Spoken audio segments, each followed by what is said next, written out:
16 জুলাই সকালবেলা পুরো রংপুরের সিদ্ধান্ত আসে জিলা স্কুলের সামনে সবগুলো স্কুল কলেজ একত্রিত হয়ে একটা মিছিল নিয়ে আমরা বেগম রোকেয়ার সামনে আসব, সংহতি জানাবো।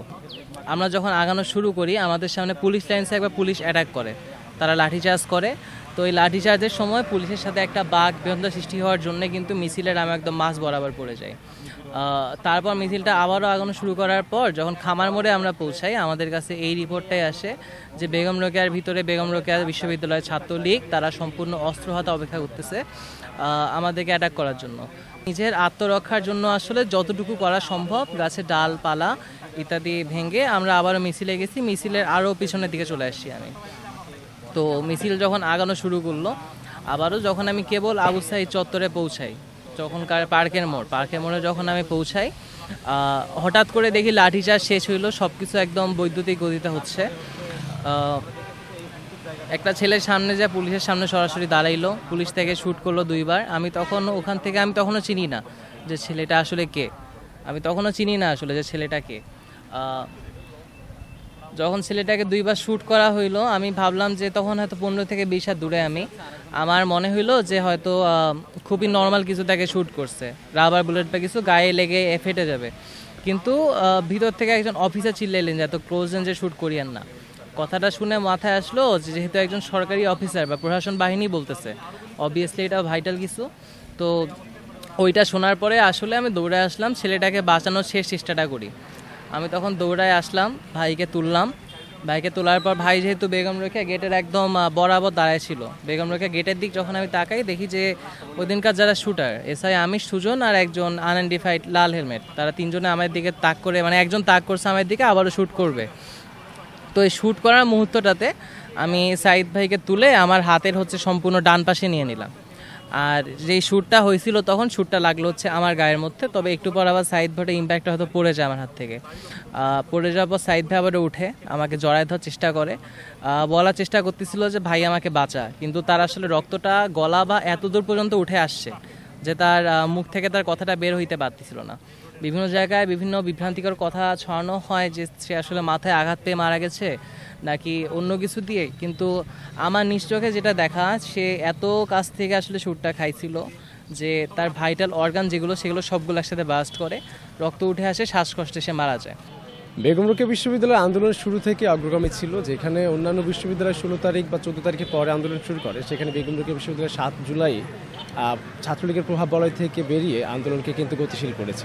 সেদিন আমরা মূলত আসলে আমরা মডার্ন মোড় ব্লকেট করার কথা থাকলেও যখন আমরা আমাদের মূল আন্দোলনের যে সমাবেশ জেলা স্কুলের দিক থেকে এগিয়ে যখন বিশ্ববিদ্যালয়ের দিকে আসতে থাকি, তখন আমাদের জানানো হয় যে বেগম রোকেয়া বিশ্ববিদ্যালয়ের হলের মধ্যে আমাদের সহযোদ্ধাদের আর কি সেখানে অবরুদ্ধ করে রাখা হয়েছে, তালাবদ্ধ করে রাখা হয়েছে। তো আমাদের এই ক্যাম্পাসে যখন আমাদের শিক্ষার্থীরা অবরুদ্ধ হয়ে থাকে, আমাদের ক্যাম্পাস যখন দখল হয়ে থাকে এখানকার আওয়ামী লীগের সন্ত্রাস ক্যাডার বাহিনীদের দ্বারা, সেই ক্যাম্পাসে যখন আমরাই প্রবেশ করতে পারি না, তখন সেটা আমাদের জন্য সত্যি লজ্জাস্কর এবং আমাদের জন্য হীনকর ব্যাপার। সেই জায়গা থেকে সেদিন আমরা আসার পর থেকে আমরা এই গেট দিয়ে বর্তমানে যেটি আবু সাঈদ গেট, এই গেট দিয়ে আমরা বিশ্ববিদ্যালয়ের ভিতরে প্রবেশ করতে উদ্যত হলে পুলিশ আমাদের বাধা হয়ে দাঁড়ায়, যেখানে ভিতরে কিন্তু সন্ত্রাসীরা কিন্তু অস্ত্র নিয়ে অবস্থান করছিল, তাদের কিন্তু পুলিশ কোনো ধরনের বাধা দিচ্ছিল না। তো সেই জায়গা থেকে আমরা যখন এরকম আর কি আমরা ঝোঁকার ব্যাপারে যখন আরও বেশি উদ্যমী হয়ে উঠি, সেই এক পর্যায়ে আমাদের উপরে অতর্কিত লাঠিচার্জ এবং আমাদের উপরে কিন্তু টিয়ারশেল এবং শটগান কিন্তু ছোড়া হয় এবং এতে অনেকে আহত হন। এবং আবু সাঈদ ভাই সেই মর্মাহত দৃশ্য দেখে আমাদের উপর 14 তারিখ 15 তারিখ 16 যখন 14 তারিখ 15 তারিখের মতো একইভাবে যখন 16 তারিখেও আমাদের উপর সেই হামলা চলে আসে, তো সেই মুহূর্তে আবু সাঈদ ভাই কিন্তু আসলে তিনি কিন্তু এক ধরনের আক্ষেপ থেকে বলেছিলেন যে আমাদের হামলা না করে আমাদের একদম মেরেই ফেলুন। তিনি কিন্তু দুবাহু তুলে ধরে কিন্তু দাঁড়িয়েছিলেন এখানে। তো তারই এক পর্যায়ে কিন্তু পুলিশ খুবই একদম নিকট অবস্থান থেকে কিন্তু তাকে কিন্তু একদম সুপরিকল্পিতভাবে গুলি করে কিন্তু হত্যা করে। আমি তার পিছনেই ছিলাম, ঠিক পিছনে যে ভিডিওটি সামনে এসেছে, আমি তার পেছনে থেকে মাইকে করে কিন্তু তাকে আমি ডাকছিলাম সাঈদ ভাই বলে। তো সেই অবস্থান থেকে তিনি ফেরেননি, আমি গুলিবিদ্ধ হই, খুব মারাত্মকভাবে সেদিন আহত হই এবং আমি আল্লাহর রহমত যে আমি সে সার্ভাইভ করেছি, ফিরে এসেছি। আগের দিন 15 তারিখে যখন আমরা দেখলাম, আমরা অবস্থান নিয়েছিলাম, ছাত্রলীগ আমাদের ধাওয়া করেছিল, আমাদের অবস্থান কর্মসূচি 15 তারিখ জানার পর আমাদেরকে টোকাই দিয়ে তারা দিয়েছিল। তারপর আমরা সিদ্ধান্ত নিলাম যে 16 তারিখ তাহলে আমরা অবস্থান ওই কারণে যাতে প্রশাসন বা কারো বাধার সম্মুখীন না হতে হয় বা ছাত্রলীগ যাতে জানা না পায়, 16 তারিখ স্পেসিফিক যে কর্মসূচি তার টাইমটা বারবার রোটেট করতেছিলাম এটা হলো পূর্ব প্ল্যান অনুযায়ী টাইম বারবার রোটেট করা হবে যাতে, এবং এর মাধ্যমে টাইম রোটেট করে টাইম হঠাৎ করে চেঞ্জ করে শহরের দিক থেকে আমাদের কিছু ছেলেপেলেও গিয়েছিলো, ওখান থেকে কিছু জড়ো হয়ে আস্তে আস্তে বিভিন্ন জায়গা থেকে মানে জড়ো হইতে হইতে বিভিন্ন অলিগলি থেকে বেরোতে অনেক মিছিল নিয়ে শহর থেকে এক ধাপ এসেছিলো, এবং আমাদের এখানে যে বিশ্ববিদ্যালয়ের সামনে গলি সর্দারপাড়া এখান থেকে গ্রুপ করে কিছু বের হয়ে আমাদের উদ্দেশ্য ছিল আমরা এখানে জড়ো হয়ে আমরা হলো আমাদের বক্তৃতা যা বলবো, তারপর আমরা মডার্নের দিকে যাওয়ারও একটা পরিকল্পনা নেওয়ার ছিল। আবু সাঈদের যে শক্তি, কারণ সে 11 জুলাই থেকেই এবং এই আন্দোলন বার করার সময় সে বলছে যে সে 3 লেয়ার বলছে যাদের সবচেয়ে সাহস তারা সামনে থাকবে, যাদের মধ্যম সাহস তারা মাঝখানে থাকবে, যাদের একটু সাহস কম তারা পিছনে থাকবা, কিন্তু আমি এই আন্দোলনে থেকে কখনোই সরবো না, আমি সামনেই থাকবো, এবং কি হয় দেখা যাবে, এই যৌক্তিক আন্দোলনে যদি মৃত্যু হয় না কি হয় দেখা যাবে।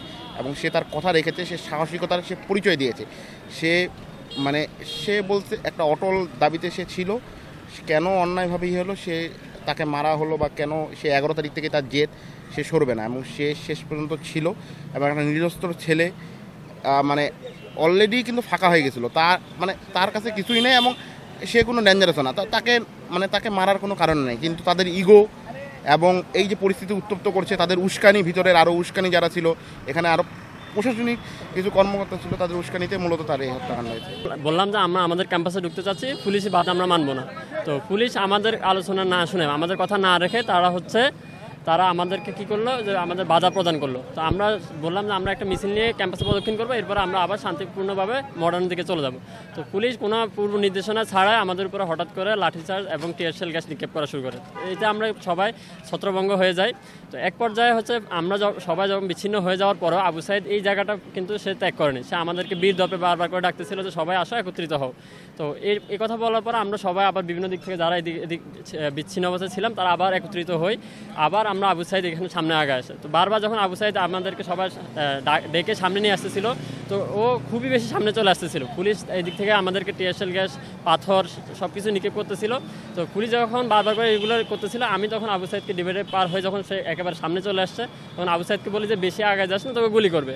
তো আবু সাঈদ আমাকে একটা কথাই বললো যে আমাকে গুলি করবে না, আমার কিছু হবে না। আবু সাঈদের একটা বিশ্বাস ছিল তার ক্যাম্পাসের ভিতর থেকে তাকে কখনোই গুলি করতে পারে না। তো কিন্তু শেষ পর্যন্ত আমরা দেখলাম আমার সাথে তার এই কনভারসেশনের 20 থেকে 25 সেকেন্ড পরে তাকে আবু সাঈদকে গুলি করে হত্যা করে।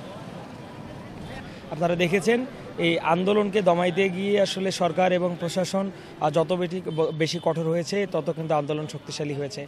তা সেই জায়গা থেকে আমরা বলতে পারি যে আসলে মানুষ এই শোষণ বৈষম্যের শিকল ভাঙার জন্য যে তাড়না, যে প্রেষণা, সেই প্রেষণা থেকে কিন্তু আসলে এই 24-এর যে গণ অভ্যুত্থান, কোটাবিরোধী যে আন্দোলন, সেই আন্দোলনে শুরু থেকেই যেমন বেগম রোকেয়া বিশ্ববিদ্যালয়ের সক্রিয় অংশগ্রহণ ছিল, এবং বেগম রোকেয়া বিশ্ববিদ্যালয়ের শিক্ষার্থীরা তারা বিশ্বাস করতো যে এই কোটার নামক যে আসলে প্রথা, চাকরির বাজারের যে খুবই খারাপ অবস্থা, এই জায়গায় এই বিষয়টির অবসান হওয়া উচিত, এবং সেটির তাগিদ থেকে আসলে বেগম রোকেয়া বিশ্ববিদ্যালয়ের শিক্ষার্থীরা তারা কন্টিনিউয়াস আসলে এই আন্দোলনে অনুপ্রেরণা জুগিয়েছে।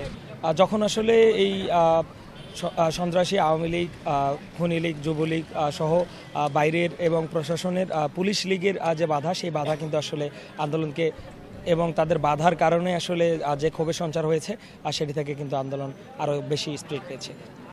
16 তারিখ তো আসলে একটা পুরো পরিকল্পিত একটা ঘটনা ছিল। কারণ যদি আমি সূত্র ধরে বলি, 16 তারিখের আগে জুলাইয়ের 14 কিংবা 13 তারিখে আমি তাজার থানায় গিয়েছিলাম, আমার ছোটো ভাই একটা পার্সোনাল কাজে গিয়েছিলাম। সেখানে গিয়ে তাজার থানার দরজায় দাঁড়িয়ে আমি তাদের টেবিলে একটি দৃশ্য দেখতে পাই। সেই দৃশ্যটা হচ্ছে এরকম যে তারা আমাদের কয়েকজনের, বেশ 5 থেকে 7 জনের ছবি তারা টেবিলে রাখছে, এবং সেখানে অনেক পুলিশের ঊর্ধ্বতন কর্মকর্তা এবং পুলিশ ওখানে গোল টেবিলে বসে আছে। তো টেবিলে দেখতে পেলাম যে মোটামুটি 5-7 জনের ছবি আর কি ওরা রেখে রাখছে। তো সেখানে আমাদের ছবি দেখলাম, আবু সাঈদের ছবি দেখলাম, অলোক নামে একটা ছেলে আছে বাংলা ডটকমের পরে, তার ছবি দেখলাম, সায়নের ছবি, শিহাবের ছবি, এই ছবিগুলো দেখতে পেলাম। তো ওখানে ওদের মধ্যে একটা 10-15 সেকেন্ডের মধ্যে একটা আওয়াজ উঠে আসলো। ওখান থেকে একজন পুলিশ কর্মকর্তা বললেন, স্যার এই কজনকে ফেলানো সম্ভব একবারে? তখন একজন বললেন যে চাকরি বাঁচাতে হলে ফেলাইতে হবে। তো তখন এসে আমি রাতেই সবাইকে বললাম যে এই কাহিনী আসলে আমাদের 16 তারিখ বা আমাদের আন্দোলন নামাটা আসলে খুব রিস্ক হবে, এইরকম কাহিনী শুনে আসলাম। আমরা অনেকে এই চেষ্টা করতেছি যে আমরা বিশৃঙ্খলা চাই না, পুলিশকে বারবার বলতেছি যে আমরা আসলে বিশৃঙ্খলা চাইতেছি না, আপনারা লাঠিচার্জ বা টিয়ারশেল কিছু নিক্ষেপ করবেন না, আমরা আমাদের মুভমেন্টটাকে আমরা ম্যানেজ করে নিচ্ছি, সমস্যা নেই। কিন্তু পুলিশকে শোনে কার কথা? ওরা ওদের ধারাবাহিকতায় আমাদের কোনো কথা কর্ণপাত না করে, এবং আমরা অনেক আর্তনাদ করে চিল্লাইলাম যে আপনারা এগুলো করবেন না, মানে এগুলো তো টিয়ার শেল, বুলেট বা সাউন্ড গ্রেড বা গরম পানি যেটাই বলেন, এগুলো নিক্ষেপ করলে তো উত্তেজিত জনতা আরও বেশি মানে উৎক্ষিপ্ত হবে। তো এনাদেরকে আমরা কোনোরূপভাবেই থামাতে পারলাম না, এনারা আমাদের অনুরোধ মানলেন না। তো মাইকে বারবার ইমরান ভাই অনুরোধ জানাচ্ছে, পুলিশ আমাদের ভাই, আমিও বলতেছি যে পুলিশ আমাদের ভাই, আমরা নিরস্ত বেঁধে আমাদের মায়ের বুকে আপনারা খালি করে দিতে পারেন না, আপনারা আমাদের ভাই, তো আমরা আমাদের পরিস্থিতি শান্ত করতেছি, আপনারা থামেন। এখান থেকে বারবার করতেছে, পরে যাই হোক ওরা কোনো মতোই থামতেছে না, পরে গুলি চলছে। তখন একটা পর্যায়ে আবার ছত্রভঙ্গ হয়ে আবার যখন আমরা তখন আমি মাইকে একটা বক্তব্য দিলাম যে যা হবার হবে সবাই এগিয়ে আসুন, সবাই মরবো, ওরা কতজনকে মারতে পারে আমরা দেখবো, এবার আমরা সবাই বুক পাতিয়ে দেবো, দেখি ওরা কতজনকে মারে। তখন মোটামুটি আবার ওদিক থেকে আসলো, এই দিক থেকে আবার আসলো, পরে এসে তো তখন তার মধ্যে আবার ছত্রভঙ্গ শুরু হলো। পরে আবু সাইদ তখন সামনে রাগ করে চলে আসলো, তখন আবু সাইদ যখন সামনে এসে তখন আমি রাস্তার ঠিক ওপাশেই, কিন্তু আমাকেও গুলি লাগে ওই সময়। তো এই তো হলো গুলি শুরু হয়ে গেলো, আবু সাইদ ঢলে পড়ে গেল। পরে তো লাশ নিয়ে যাওয়া হলো, পরে অনেকে তো আয়ান সহ অনেকেই ধরলো, পরে নিয়ে গেল মেডিকেলে গিয়ে তো এক বর্বরিত কাহিনী শুরু হলো। লাশ ওখানে আবু সাইদ ডেড, পরে সহযোদ্ধারা লাশ নিয়ে আসতেছিলেন, পরে পুলিশ ক্যাপ্টেন যে ওখান থেকে লাশ আবার ছিনিয়ে নিয়ে গেছে। তো আমাদের কারণে মেসেজ আসতেছে যে আবু সাইদ মারা গেছে। আমি বারবার বলতেছি, আমি অনেকেই বলতেছি যে না, আবু সাইদ মারা গেছে। তো পুলিশের যখন ঊর্ধ্বতন কর্মকর্তা যারা ছিলেন তারা বলছেন যে না, মারা যায়নি, এগুলো নাটক আপনাদের। তখন আমি বললাম যে আপনারা কি মানে মুখের ভাষা খারাপ করে বললাম যে আপনারা কি আমাদের সাথে তাণ্ডব চালাতে যাচ্ছেন আবারও? আবু সাইদ মারা গেছে। আবু সাইদের মরদেহ হাসপাতাল থেকে তার বাড়িতে নিয়ে যাওয়ার ক্ষেত্রে অকারণে 9 ঘন্টা বিলম্ব করা হয়েছে। সেই মরদেহের সঙ্গে সরকারের অনেকগুলো গাড়ি গিয়েছিল, পুলিশ, র্যাব, প্রশাসনের গাড়ি গিয়েছিল, তারা কেউ তার বাড়ি পর্যন্ত যায়নি। তার মরদেহ নিয়ে যেতে দেরি করানো হয়েছে। আমরা চেয়েছিলাম বিশ্ববিদ্যালয় ক্যাম্পাসে নিয়ে যেতে, সেটা করা হয়নি। ইংরেজি বিভাগের ভাড়া করা অ্যাম্বুলেন্সে নিয়ে যেতে দেওয়া হয়নি। আমরা দেখেছি যে জীবিত আবু সাইদকে তারা ভয় করেছিল, কখনো তাকে আগেও মেরেছে, ভয় দেখিয়েছে, শেষ পর্যন্ত নিরস্ত্র আবু সাইদকে গুলি করে মেরে ফেলেছে। শহীদ হয়েছে আবু সাইদ। এই শহীদ আবু সাইদ যেন জীবিত আবু সাইদের চেয়ে আরও অনেক শক্তিশালী হয়ে দেখা দিয়েছিল তাৎক্ষণিকভাবে।